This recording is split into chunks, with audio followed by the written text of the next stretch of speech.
Bonjour. Au cours de la campagne électorale l'automne dernier, tous les autres partis disaient qu'il faudrait au moins 5 ans pour éliminer le déficit de 20 milliards de dollars des libéraux. Seul le Parti populaire a promis de réduire les dépenses et d'éliminer le déficit en seulement 2 ans. Eh bien, le déficit budgétaire pourrait être 10 fois plus important cette année, 200 milliards de dollars.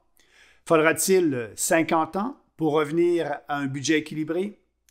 Comme je l'ai déjà dit, je suis tout à fait d'accord que nous devons soutenir les travailleurs et les entreprises pendant la crise du coronavirus. Mais il est maintenant plus important que jamais de réduire les dépenses non essentielles.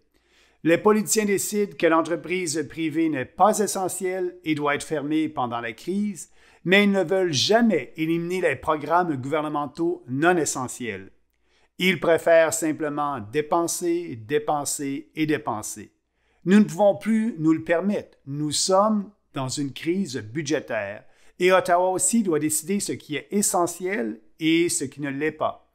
À la reprise des travaux parlementaires, l'une des priorités du gouvernement devrait être de commencer maintenant à réduire les dépenses.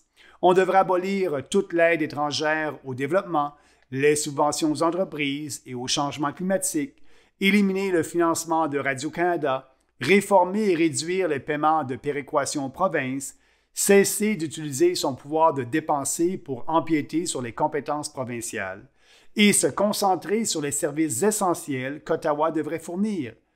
Les fonctionnaires ont des salaires et des conditions de travail très avantageux, en plus d'une sécurité d'emploi. On peut aussi économiser de ce côté. Toutes les dépenses publiques devraient être passées en revue. On doit aplatir cette courbe du déficit. Sinon, nous ne sortirons jamais de ce trou noir fiscal.